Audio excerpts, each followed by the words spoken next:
하늘과 땅을 지으신 성부 하나님, 자비를 베푸소서. 이 세상을 구원하신 성자 하나님, 자비를 베푸소서. 신자들을 거룩하게 하시는 성령 하나님, 거룩하시고 영화로우시며 찬미 받으실 삼위일체 하나님, 주 예수 그리스도여, 우리와 우리 조상들의 범죄를 기억하지 마시고 우리 죄에 따른 엄한 벌을 내리지 마소서. 자비로서 우리를 영원토록 지켜주시며 당신의 고귀한 피로써 대속하신 백성을 도와소서. 악하고 해로운 것에서, 죄와 마귀의 유혹에서, 영원한 지옥 형벌에서, 오만과 허위와 위선에서, 시기와 증오에서, 악의와 무정함에서, 비정상적이며 죄악된 모든 욕정에서, 세속과 육신과 마귀의 모든 유혹에서, 모든 거짓 가르침과 이단과 분열에서 완악한 마음으로 주님의 말씀과 계명을 멸시하는 마음에서, 혈압과 폭풍에서, 지진과 화재와 홍수에서, 전염병과 기근에서, 모든 압박과 음모와 반란에서, 폭행과 전쟁과 살인에서, 준비하지 못한 불시의 죽음에서, 주님의 온전한 성육신과 거룩하신 탄생과 율법의 순종하심과 세례 받으심과 금식하심과 시험하심을 인하여 주님의 보혈과 피땀 흘리심과 십자가의 고통과 고귀한 죽음과 묻히심과 영광스러운 부활과 승천과 성령의 강림하심으로 인하여 우리가 시련을 당할 때나 번창할 때에나 또한 인종치와 심판의 날에 주 하느님, 우리 죄인들이 비오니 온 세상에 있는 주님의 거룩한 공교회를 다스리시어 바른 길로 인도하소서. 모든 주교와 사제와 부지의 마음을 주님 말씀에 깃든 진정한 지식과 이해로서 비춰주시고 그들이 설교와 생활로서 그 말씀을 전파하고 드러내 보이게 하소서. 모든 주님의 백성을 축복하시고 돌보아 주셔서 추수할 꿀을 보내사 모든 인류를 주님의 나라로 인도하소서. 모든 백성에게 은총을 더욱 주시어 주님의 말씀을 듣고 받아들여 성령의 열매를 맺게 하소서. 과오를 범한 이들과 속임을 당한 이들을 진리의 길로 인도하소서. 우리에게 주님을 사랑하고 경외하는 마음을 주시어 주님의 계명에 따라 성실하게 살게 하소서. 주여, 이 나라의 대통령과 모든 공직에 있는 이들의 마음을 다스리시어 정의를 세우고 자비를 실천하고 진리의 길을 걷게 하소서. 이 세상에서 전쟁이 끝나게 하시고 모든 나라의 평화와 화합을 주시어 모든 민족이 자유를 누리게 하소서.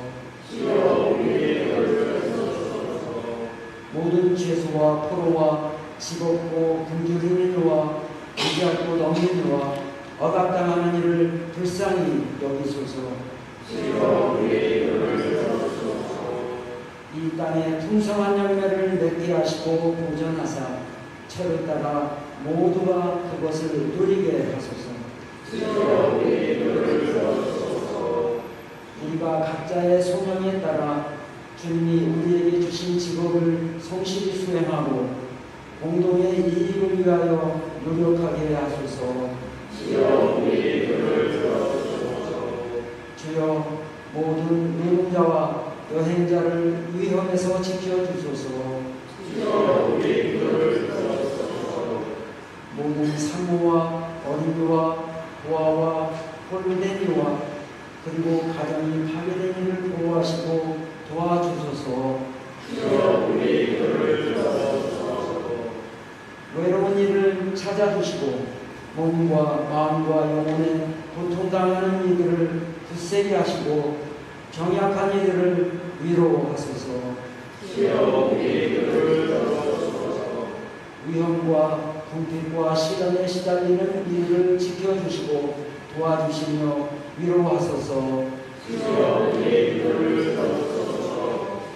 주여 인류에게 자비를 베푸소서. 우리에게 참된 유침을 주시고 죄와 태만과 무지를 용서해 주시며 우리에게 성령의 은총을 주시어 주님의 거룩한 말씀을 따라 우리의 생활을 고치게 하소서. 우리를 핍박하고 중상모략하는 자들을 용서하시고 그들의 마음을 돌려주소서. 마음이 연약한 이들을 위로하시고 일어서는 이에게는 힘을 주시며 넘어지는 이를 일으켜 주시어 마침내 사탄을 이겨 물리치게 하소서. 당신은 충실히 믿다가 벌새한 모든 이에게 영원한 생명과 평화를 주소서. 모든 성인과의 상품 속에서 우리가 주님의 나라에 이르게 하소서. 기도합시다. 전능하신 하나님, 성자의 이름으로 구하는 기도를 들어주시겠다고 약속하셨으니 주님의 뜻을 따라 드리는 우리의 간구를 자비로 들으시고 소원을 이루어 주시오 주님의 영광을 나타내소서. 우리 주 예수 그리스도를 통하여 기도하나이다. 이제 기원성가로 성가 68장을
주님께서 여러분과 함께 기도합시다. 자애로우신 하느님, 죄인의 회개를 기다리시며 통회하는 사람들을 기쁘게 받아주시나이다. 용난이 주님께 돌아온 우리가 함께 성찬을 때에 우리의 상한 영혼을 치유하시고 기쁨으로 채워주소서. 성부와 성령과 함께 한 분 하느님이신 우리 주 예수 그리스도의 이름으로 기도하나이다. 아멘.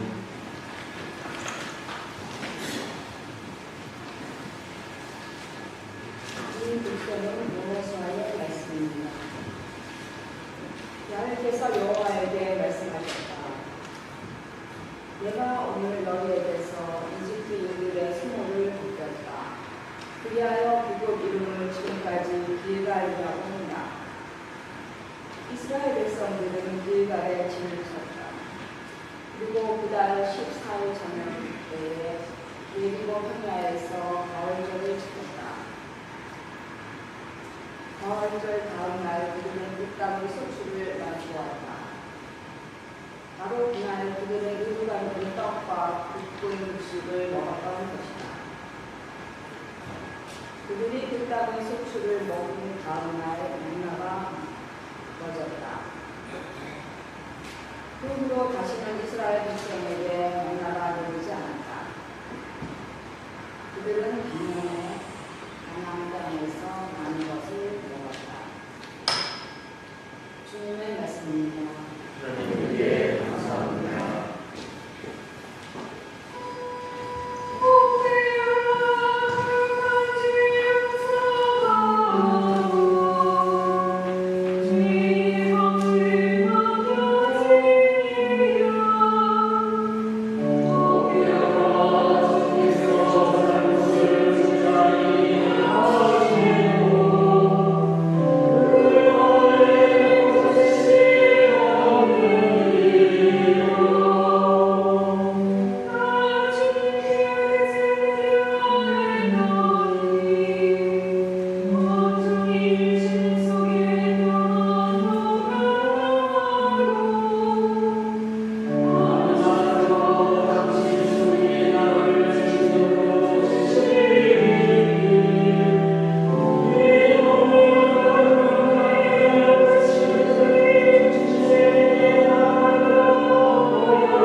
저희 독서는 고린도인들에게 보낸 둘째 편지의 말씀입니다.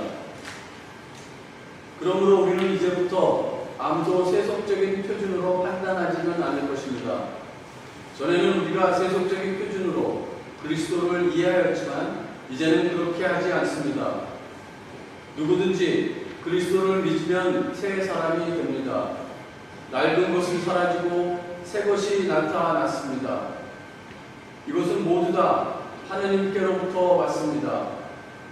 하느님께서는 그리스도를 내세워 우리를 당신과 화해하게 해주셨고 또 사람들을 당신과 화해시키는 임무를 우리에게 주셨습니다.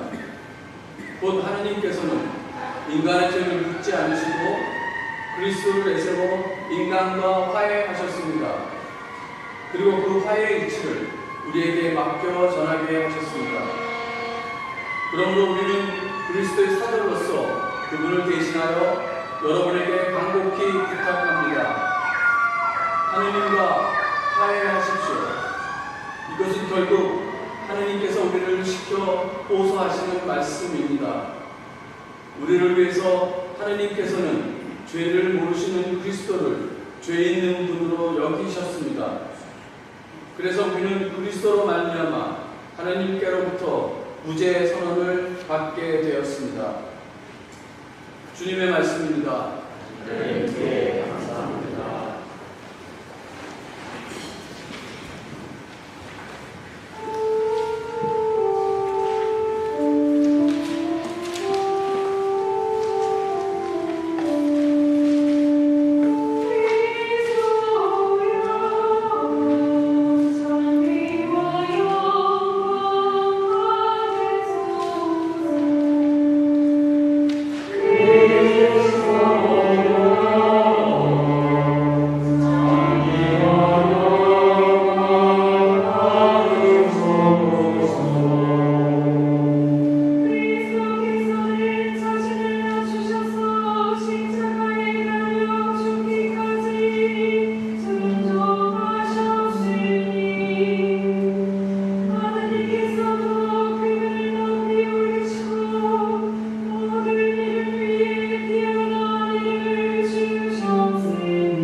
그냥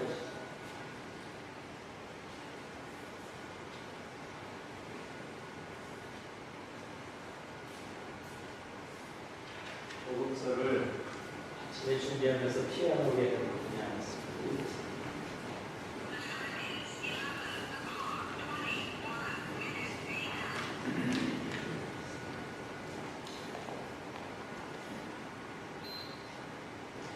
주님께서 여러분과 함께 성경과 지난 거룩한 복음입니다. 어떤 사람이 두 아들을 두었는데 작은 아들이 아버지에게 제 몫으로 돌아올 재산을 달라고 청하였다. 그래서 아버지는 재산을 달라 두 아들에게 나누어 주었다. 며칠 뒤에 작은 아들은 자기 재산을 다 거두어 가지고 먼 고장으로 떠났다. 거기서 재산을 마구 뿌리며 방탕한 생활을 하였다. 그러다가 돈이 떨어졌는데 마침 그 고장에 심한 흉년까지 들어서 그는 알거지가 되고 말았다. 하는 수 없이 그는 그 고장에 사는 어떤 사람의 집에 가서 거부살이를 하게 되었는데 주인은 그를 농장으로 보내어 돼지를 지게 했다. 그는 하도 배가 고파서 돼지가 먹는 쥐엄나무 열매로라도 배를 채워보려고 했으나 그에게 먹을 것을 주는 이는 아무도 없었다. 그제야 제정신이 든 그는 이렇게 중얼거렸다. 아버지 집에는 양식이 많아서 그 많은 일꾼들이 먹고도 남는데 나는 여기서 굶어 죽게 되었구나.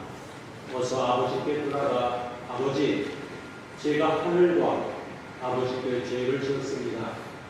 이제서는 감히 아버지의 아들이라고 할 자격이 없으니 저를 품꾼으로라도 써주십시오 하고 사정해 우리라. 마침내 그는 거기를 떠나 자기 아버지 집으로 발길을 돌렸다. 집으로 돌아오는 아들을 멀리서 본 아버지는 치근한 생각이 들어 달려가 아들의 목을 끌어안고 입을 맞추었다. 그러자 아들은 아버지, 저는 하늘과 아버지께 죄를 지었습니다. 이제 저는 감히 아버지의 아들이라고 할 자격이 없습니다 하고 말하였다. 그렇지만 아버지는 아이들을 불러 어서 제일 좋은 옷을 꺼내 입히고 가락지를 띄우고 실을 신겨 주어라. 그리고 살진 송아지를 끌어내다 잡아라. 먹고 즐기자. 죽었던 내 아들이 다시 살아왔다. 잃었던 아들을 다시 찾았다. 하고 말했다. 그래서 성대한 잔치가 벌어졌다. 밭에 나가 있던 큰아들이 돌아오다가 집 가까이에서 음악 소리와 춤추며 떠드는 소리를 듣고 하인 하나를 불러 어떻게 될 일이냐고 물었다. 하인이 아우님이 돌아왔습니다. 그분이 무사히 돌아오셨다고 주인께서 살진 송아지를 잡게 하셨습니다. 하고 대답했다. 큰아들은 화가 나서 집에 들어가려 하지 않았다. 그래서 아버지가 남아서 달랬으나 그는 아버지에게 아버지, 저는 이렇게 여러 해 동안 아버지를 위해서 종이나 다름없이 일을 하며 아버지의 명령을 어긴 일이 한 번도 없었습니다. 그런데도 저에게는 친구들과 즐기라고 염소 새끼 한 마리 주지 않으시더니 장례를 할 때 빠져서 아버지의 재산을 다 날려버린 동생이 돌아오니까 그 아이를 위해서는 살진 송아지까지 잡아주시다니요 하고 부덜거렸다. 이 말을 듣고 아버지는 얘야, 너는 늘 나와 함께 있고 내 것이 모두 내 것이 아니냐. 그런데 내 동생은 죽었다가 다시 살아왔으니 잃었던 사람을 되찾으십니다. 그러니 이 기쁜 날을 어떻게 즐기지 않겠느냐 하고 말하였다. 주님의 복음입니다. 성부와 성자와 성령의 이름으로 말씀드립니다. 기대하십시오. 주님의 평안이 함께 하시기를 빕니다. 주님 안에서 우리 모두 건강하시고 또 항상 주님 충만하시고 또 우리 안에 삶 속에 감사가 가득하시기를 빕니다. 오늘 우리는 누가복음 15장에 나오는 탕자의 비유, 돌아온 탕자를 맞이한 아버지에 대한 그 비유의 말씀을 읽었습니다. 성경 가운데 아마도 가장 널리 알려진, 가장 유명한 그런 비유입니다. 널리 알려지고 유명하다는 것은 그만큼 사람들에게 감동을 준 것이죠. 그리고 이 비유 안에 어떤 진리와 깨달음이 있다 하는 것입니다. 여러분도 이 비유의 말씀을 읽을 때마다 아마 큰 감동을 받을 겁니다. 어떠세요, 여러분? 참 감동이죠? 누구는 이 비유를 읽으면서 우선 내 모습을 발견합니다. 아버지의 또는 하나님의 많은 사랑을 느끼기도 하고, 또는 그 형의 부정한 마음을 보면서 내 모습 속에는 이런 것이 없나 하는 그런 경계를 하기도 합니다. 누가복음 15장은 보석 같은 비유가 들어있습니다. 모두 3개의 비유가 있죠. 오늘 탕자의 비유 말고 그 유명한 잃어버린 양에 대한 비유, 그리고 잃은 은전, 잃어버린 은전에 대한 비유, 그리고 탕자에 대한 비유, 이 3개의 보석 같은 비유가 누가복음 15장에 들어있습니다. 왜 예수께서는 이 3개의 비유를 말씀하셨을까? 비유를 말씀하신 배경이 누가복음 15장 1절부터 3절 사이에 나오죠. 당시 유대인들이 볼 때는 사람도 아니라고 무시하고 멸시하던 세리와 죄인들이 예수님에게 말씀을 듣고 아주 구름같이 몰려오죠. 예수님께서 그들과 아주 친하게 지내면서 음식도 먹고 그들과 하나가 돼서 어울리는 모습을 보고 바리사이 바사들과 율법학자들이 예수님을 비난합니다. 저 사람은, 저 예수는 세리와 죄인들하고 어울리는다 하고 몹시 못마땅해 합니다. 이 말을 들으시고 예수께서 그 못마땅해 하는 바리사이파 사람들과 율법학자들에게 들려주신 말씀이 잃어버린 양의 비유, 잃은 본전, 그리고 오늘 이 잃어버렸던 아들 탕자의 비유를 말씀해 주신 것이죠. 세 비유의 결론은 모두 똑같습니다. 사람들이 보잘것없다고 생각하는 이런 죄인 한 사람이 회개하고 오면 하늘에서는 기뻐하신다. 하늘에 계신 하나님께서는 죄인들이 회개하고 오면 그 죄가 어떠했든지 어떤 과거를 가졌든지 하나님은 기뻐하신다. 그런데 왜 당신들은 율법학자들이요, 바리새파 사람들이요, 당신들은 하느님이 그렇게 기뻐하시는데 왜 당신들은 하느님처럼 기뻐하지 않고 못마땅해 하느냐 하는 것이 세 비유가 우리에게 주시는 결론입니다. 오늘 주보를 보시면 주보 표지에 스페인 화가 무리오가 1600년경에, 그러니까 400년 전에 그린 그림입니다.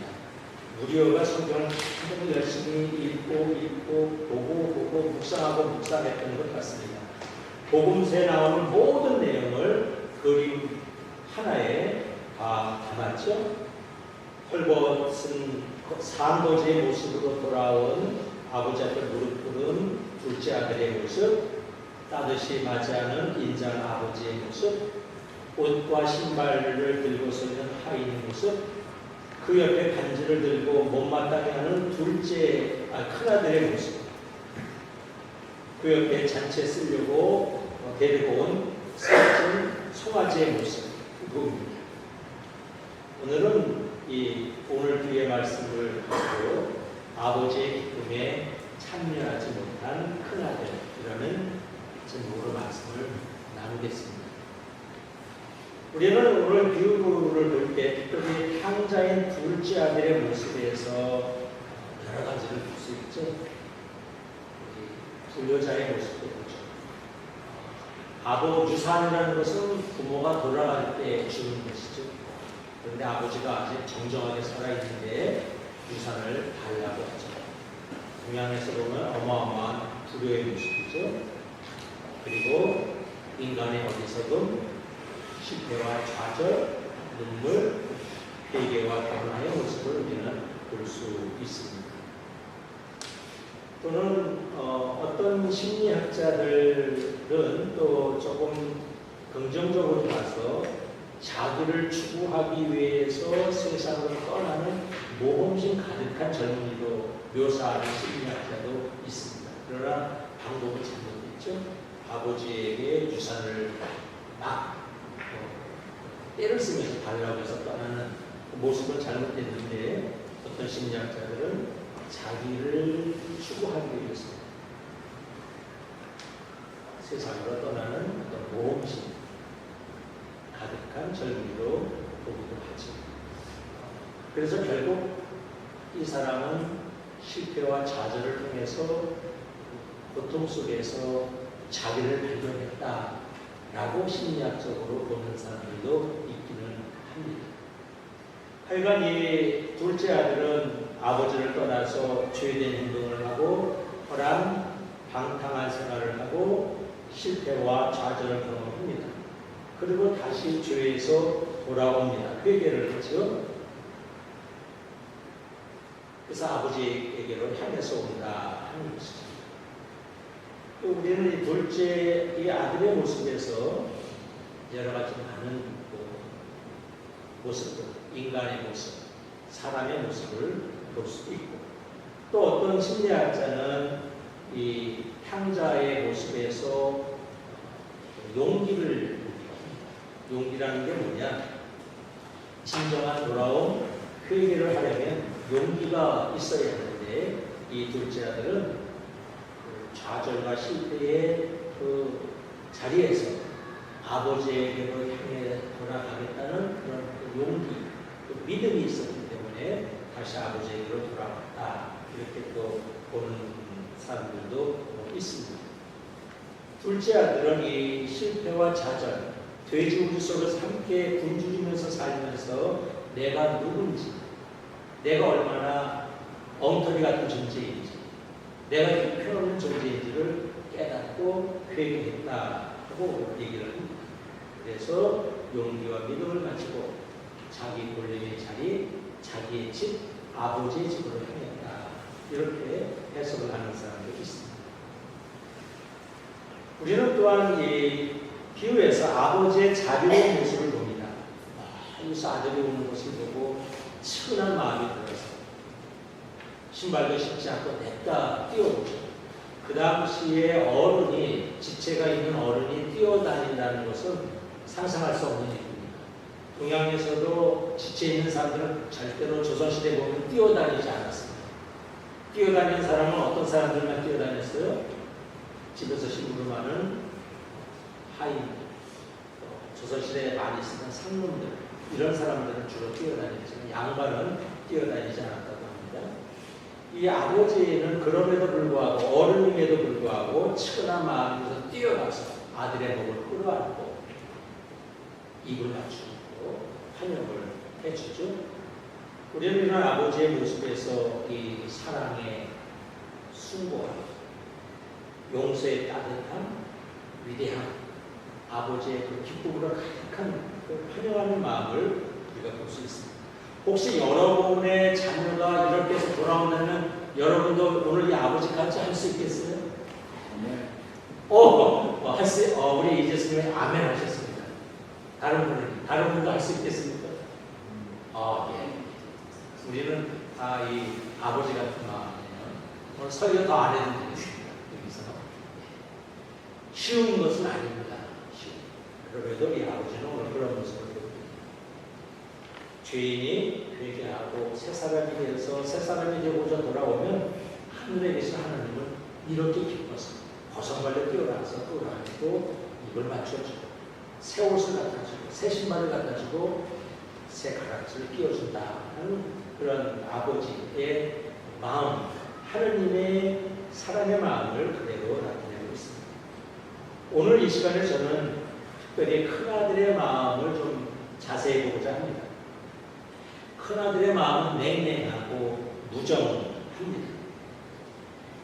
큰아들은 어떤 사람이었나요? 그는 매우 성실했습니다. 아침이면 밭에 나가서 일하고 돌아옵니다. 아버지의 말씀을 늘 잘 들었습니다. 사람들에게 인정받으며 살았습니다.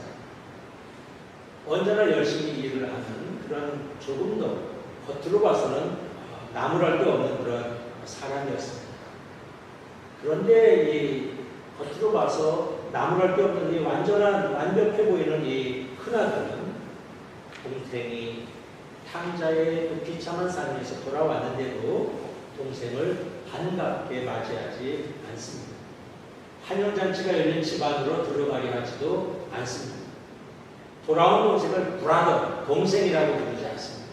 아버지에게 말할 때 이렇게 하죠. 아버지, 당신의 아들이 돌아왔습니다. 이렇게 얘기합니다. 내 동생이라고 얘기하지 않습니다. This son of yours. 이렇게 얘기합니다.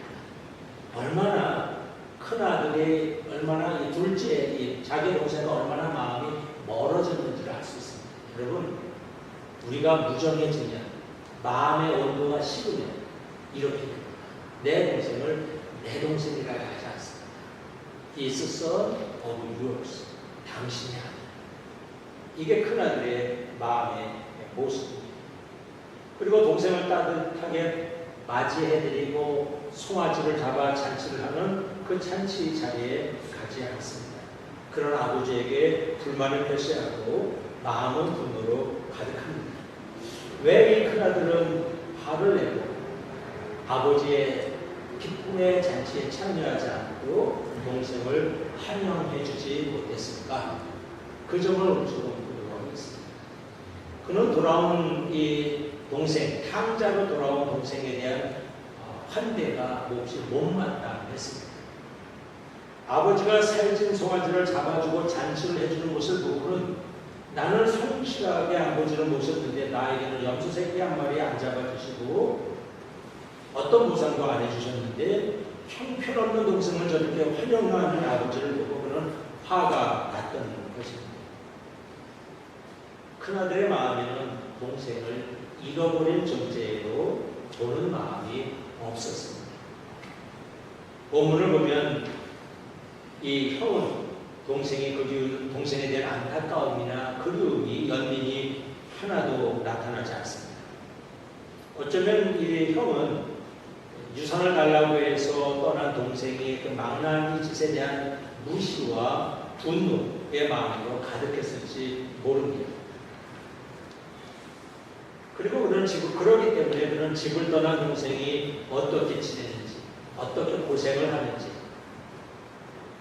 동생에 대해서 연민을 갖거나 아파하는 마음, 보고 싶은 마음이 없었습니다. 동생을 잃어버렸다는 잃어버린 존재에 대한 마음이 없었습니다. 잃어버렸다는 마음이 없으면 생각하지 않습니다. 그립지 않습니다. 돌아오기를 기다리지 않습니다. 기도하지 않습니다. 여러분, 무엇을 잃어버렸다는 마음 아주 소중합니다. 형제 자매를 잃어버렸다는 마음, 잃어버린 마음이 들지 않으면 찾지 않습니다. 오늘날 여기도 마찬가지입니다만 교회도 마찬가지인데 학교, 한국에 있는 학교 이런 데 물어보면 지우개를 잃어버리거나 연필을 잃어버리거나 필통을 잃어버리면 찾으러 오는 학생이 없다고 합니다. 안 옵니다. 뭐 하면 돼요? 다시 사면 됩니다. 안 옵니다. 잃어버렸다는 생각을 하지 않습니다. 없음에 대해서 문방구나 이런 것이 없어진 거에 대해서 내가 잃어버려서 불편해, 안타까워, 아쉬워, 아까워, 보고 싶어 이런 마음이 되지 않습니다. 그러니까 찾지 않고 찾으러 가지 않고 다시 문방구에 가서 돈을 주고 삽니다. 여러분, 무엇 소중한 것에 대해서 잃어버렸다는 마음, 이것을 현대인들은 잃어버리고 삽니다. 상실감을 잃어버리고 삽니다. 그렇기 때문에 잃어버린 존재에 대해서 마음속에서 나와야 하는 안타까움이나 애잔함이나 아픔이 없습니다. 오늘 큰아들이 그랬습니다.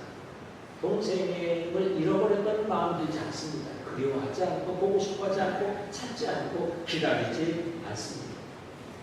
큰아들로 비유되는 바리새파 사람들과 율법학자들도 잃어버림에 대한 의식이 없었습니다. 그것은 내가 무엇을 잃어버리고 살고 있는지 아예 상실에 대한 의식조차 없었습니다. 그들에게는 세리와 죄인들이 잃어버린 사람들이 아니라 그저 죄인들이고 그저 부정한 사람들이고 나쁜 사람들이고 못난 사람들이었습니다. 세상에서 잘난 사람들은 잃어버림에 대한 의식이 없습니다. 이기주의자, 물질적으로 부족함이 없는 사람들, 힘 있는 사람들, 무정한 사람들은 잃어버리면서 오는 안타까움이나 슬픔이나 그리움이 없습니다. 부족함이 없습니다. 상실감이 없습니다. 상실감의 상실입니다. 오늘 큰아들은 동생에 대한 잃어버린 마음, 상실감이 없었습니다. 상실감이 없었으니 잃어버렸던 동생이 나타나도 와락 끌어안고 기뻐하지 않습니다.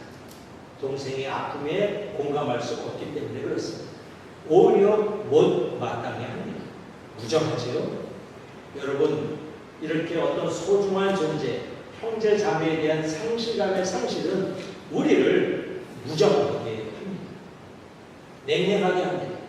몰인정하게 합니다. 다시 찾음의 기쁨을 알지 못하게 합니다.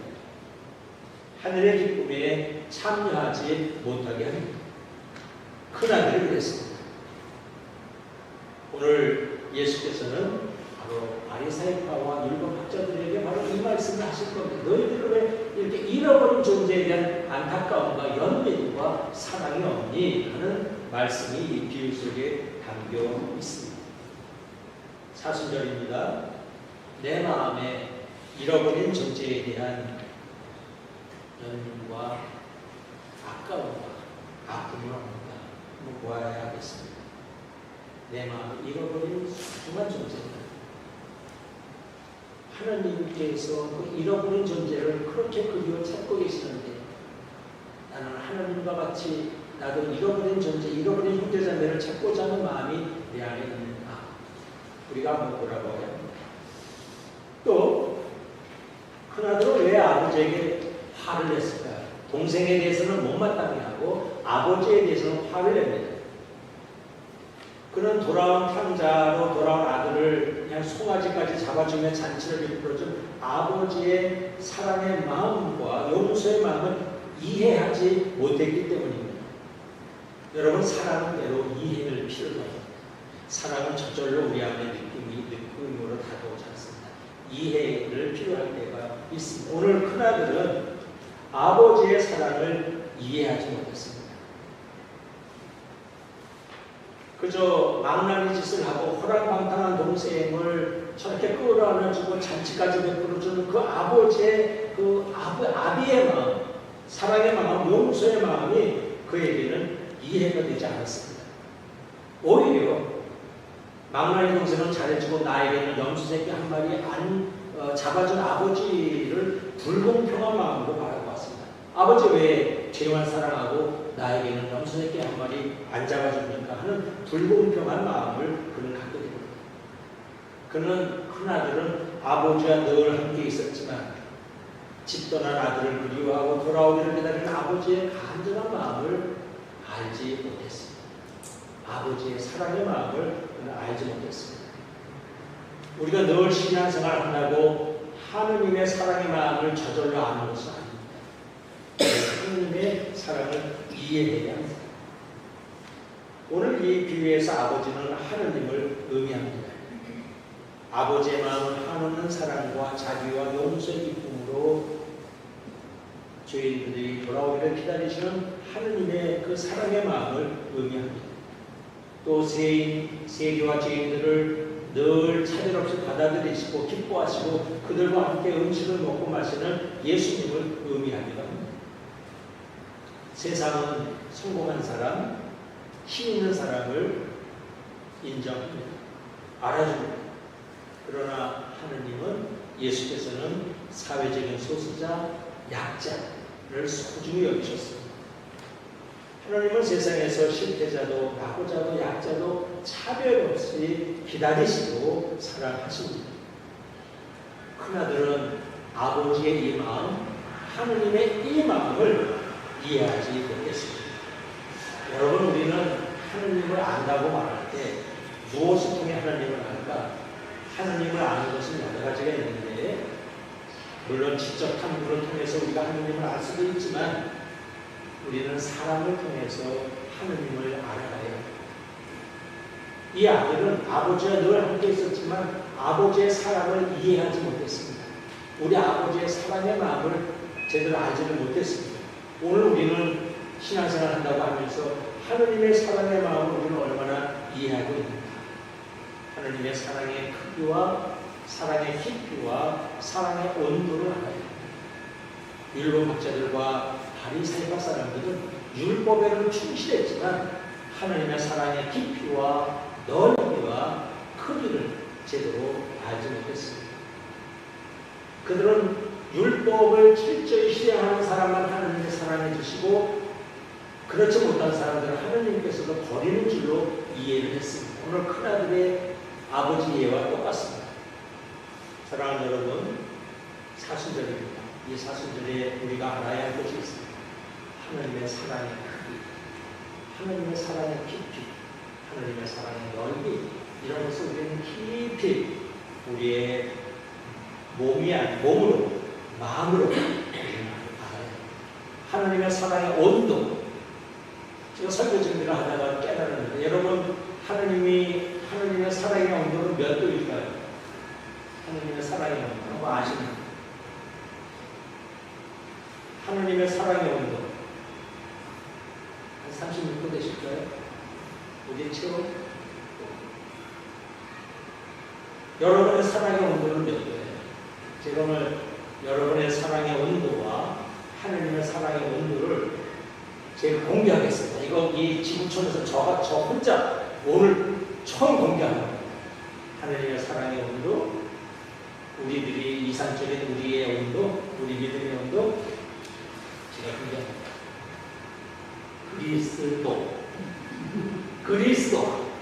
그리스도가 하나님의 사랑입니다. 그리스도가 저와 여러분의 마음의 온도가 될 줄로 믿습니다. 우리 마음의 온도 몇 도? 그리스도가 돼요. 그리스도.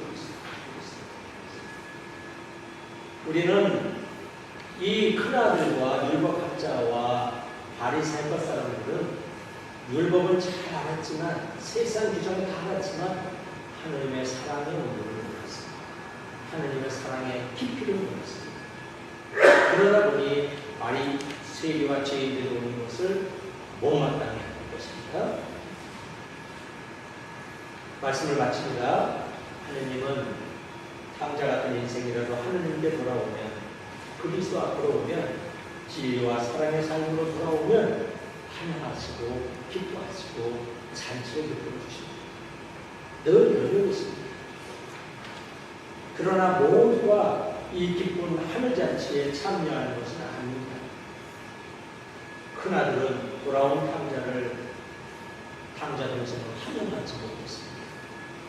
아버지의 잔치에 들어가지 않았습니다. 왜? 동생을 못마땅히 하고 아버지에게 분노하는 아버지의 사랑을 이해하지 못했기 때문입니다. 아리사이파 사람들과 율법학자들의 모습 그대로입니다. 어쩌면 이 큰아들은 저와 여러분일 수는 있습니다. 잃어버린 형제의식 없이 무정하게 살면 큰아들입니다. 하느님의 크고 깊고 넓은 사랑을 이해하지 못하면 큰아들이 됩니다. 자기를 기준으로 사람을 죄인으로 나쁜 사람으로 정죄하며 살면 큰아들이 됩니다. 하나님의 천국잔치에 들어가기를 거부하면 오늘 우리들도 큰아들이 될 수 있습니다. 이 사순절에 내게도 하느님께서 돌아오기를 간절히 기다리고 있는 잃어버린 사람들이 있음이 내 마음 안에 느껴져야 합니다. 내 마음에 하나님의 잃어버린 형제자매가 있다는 마음을 회복해야 합니다. 이런 자 죄인들도 사랑하시는 하나님의 사랑을 이해하고 닮아가야 합니다. 이 사순절이 그런 사순절이 되기를 주님께 축원합니다. 성부와 성자와 성령의 이름으로 말씀드립니다.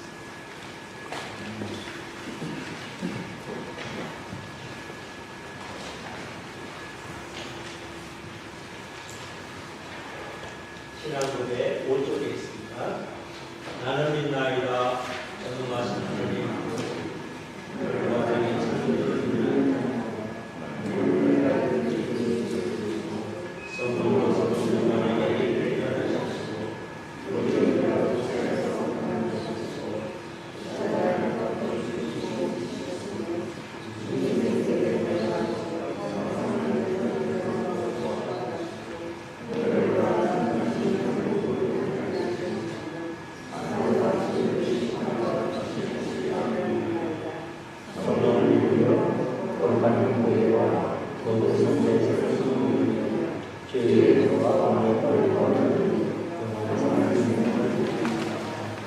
이제 우리는 믿음으로 말미암아 하느님과 올바른 관계를 가지게 되었으며 우리 주 예수 그리스도를 통하여 하느님과 평화를 누리게 되었습니다.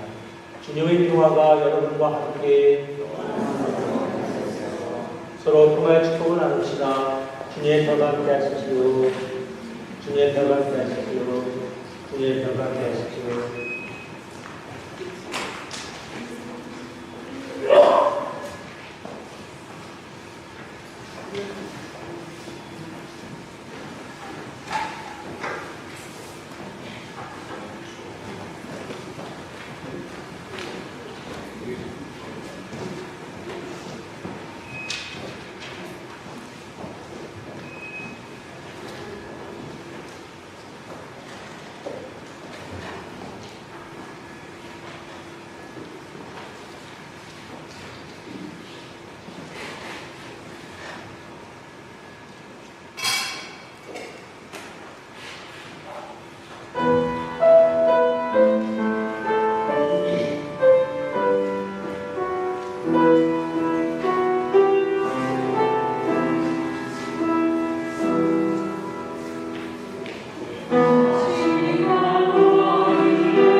가난한 이를 돌보시는 생명의 주님, 우리의 죄를 뉘우치며 주님의 은혜에 감사하나이다. 이제 주님께 헌신하기로 다짐하며 이 예물을 드리오니 받아주소서. 주님 이곳으로 당신의 복음을 세상에 전파하게 하소서. 주님께서 여러분과 함께 마음을 높이 우리 주 하나님께 감사합시다. 전능하신 하나님, 우리 주 예수 그리스도를 통하여 아버지께 언제 어디서나 감사와 찬양을 드림은 참으로 옳은 일이며 우리의 기쁨입니다. 주님께서 우리에게 그 피로써 모든 악을 이기게 하시며 은혜로 성숙하게 하시고 부활의 승리를 새로운 마음과 정신으로 맞이하게 하시나이다. 그러므로 우리는 하늘의 모든 천사와 성도들과 함께 주님의 거룩하고 영광스러운 이름을 소리 높여 찬양하나이다.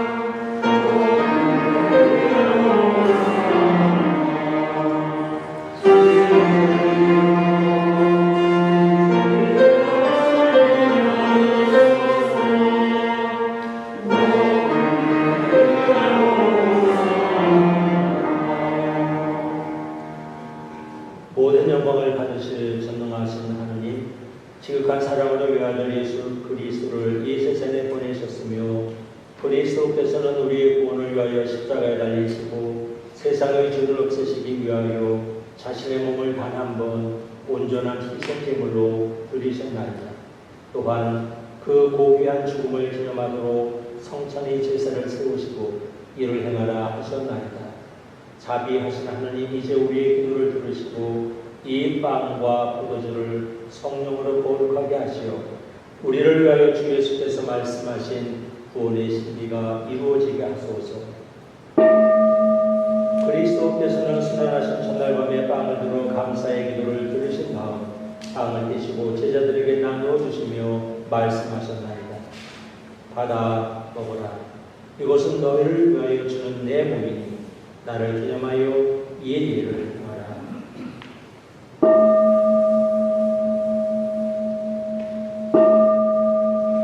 또한 잔을 드시고 감사의 기도를 들으신 다음 그들에게 주시며 말씀하셨나이다. 받아 마셔라. 이것은 죄를 용서해 주려고 너희들과 많은 사람을 위하여 내가 흘리는 새로운 계약의 피니 마실 때마다 나를 기억하여 이 일을 행하라.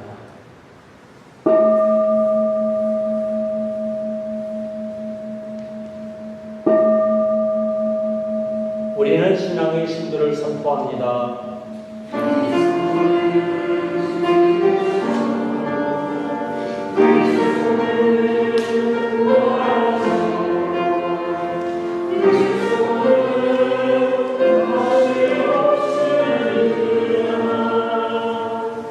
그러므로 우리는 예수 그리스도의 순환과 죽으심, 부활과 승천하심을 기억하며 그리스도께서 다시 오실 때까지 이 빵과 포도주를 감사와 찬양의 제물로 드리나이다. 간절히 구하오니 정성을 다해 드리는 우리의 감사제를 받으시고 온 세상의 교회가 예수 그리스도의 순환과 죽으심으로 이루신 구원의 은총을 얻게 하소서.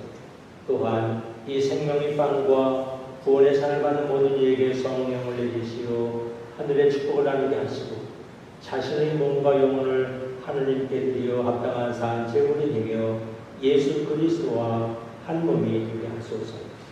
전능하신 하나님은 그리스도를 통하여 그리스도와 함께 그리스도 안에서 성령과 하나 되어 온갖 영예와 영광을 영원토록 받으시나이다. 우리 구세주 그리스도께서 가르치신 대로 기도합시다. 하늘에 계신 우리 아버지, 온 세상의 아버지를 하느님으로 받들게 하시고 아버지의 나라가 오게 하시며 아버지의 뜻을 하늘에서와 같이 땅에서도 이루어지게 하소서. 오늘 우리에게 필요한 양식을 주시고 우리가 우리에게 잘못한 일을 용서하시고 우리의 잘못을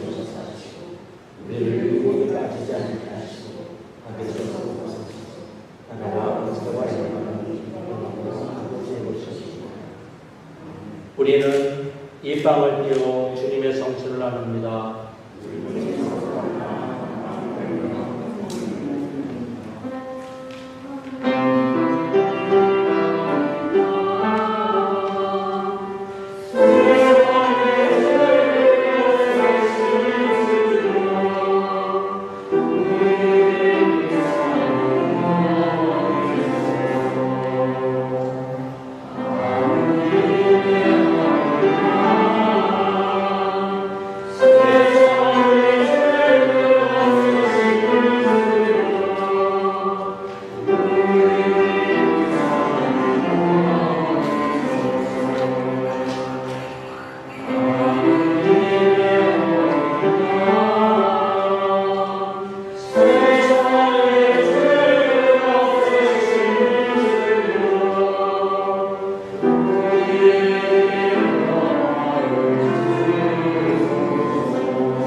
세상의 죄를 없애시는 하느님의 어린 양이 여기 계시니 이 성찬에 초대받은 이는 보기도다. 말씀하십니다.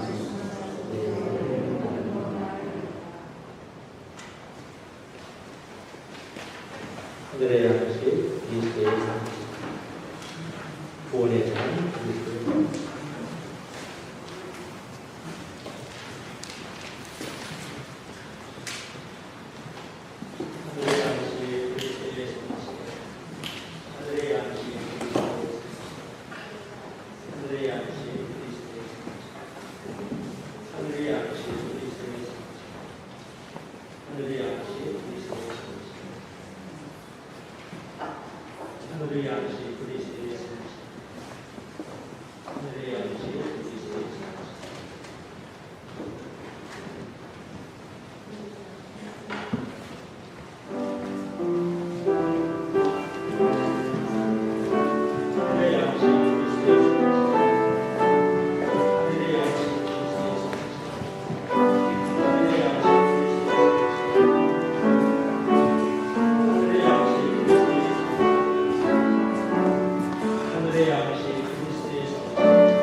기도합시다. 전능하신 하느님, 주님께서는 성자 예수를 우리를 위한 희생제물과 경건한 삶의 모범으로 이 땅에 보내셨나이다. 비오니 우리가 주님의 한량없는 은혜를 감사히 받게 하시고 예수 그리스도의 거룩한 삶의 발자취를 인내로서 따르게 하소서. 우리 주 예수 그리스도의 이름으로 기도하나이다.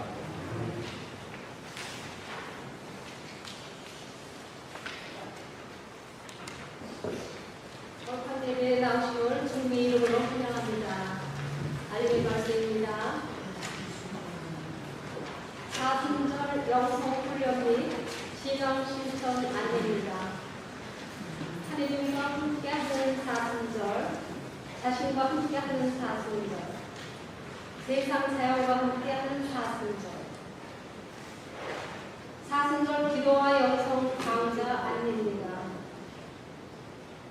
사순절 영성 강좌 및 기도는 4월 6일 다음 주이죠. 조미나 교수와 함께합니다.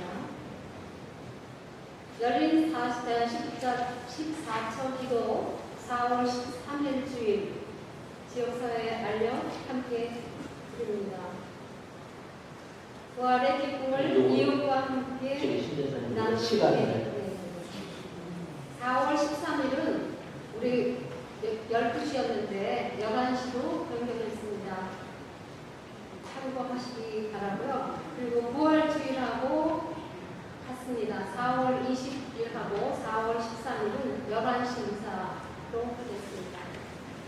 시간을 바꾸게 된 이유는 12시라면 여기 영어 회중과 주차장이 많이 겹치게 됩니다. 그래서 굉장히 혼란이 되고 또 14초 기도를 마당에서 드릴 수가 없게 돼서 기득이 11시로 시간을 옮기게 됐습니다.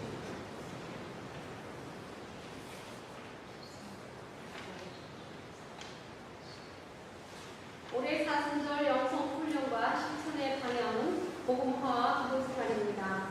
주제로는 기쁜 소식을 생각해서 전하고 나누라입니다. 사순절 기간 부활절 예배와 초대한 이웃을 정하여 기도하고 부활주일에 사순절 기간 기도와 사랑의 친교를 나눈 이웃을 예배로 초대하여 주님 부활의 기쁨을 함께 나누고 우리 공동체를 소개하는 시간을 가질 수 있도록 기도 가운데 준비하여 주시면 감사하겠습니다.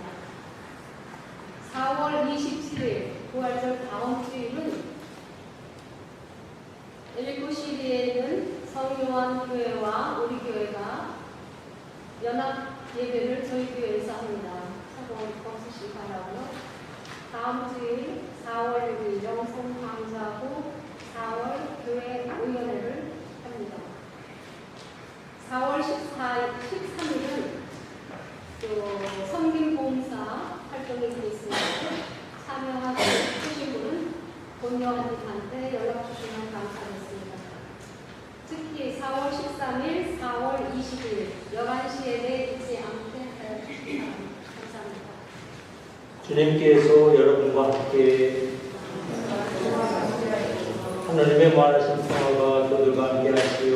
우리 주 예수 그리스도의 사랑을 항상 머무르게 하시고 전능하신 하나님 성부와 성자와 성령은 여러분에게 강복하소서. 나아가서 주님의 복음을 전합시다.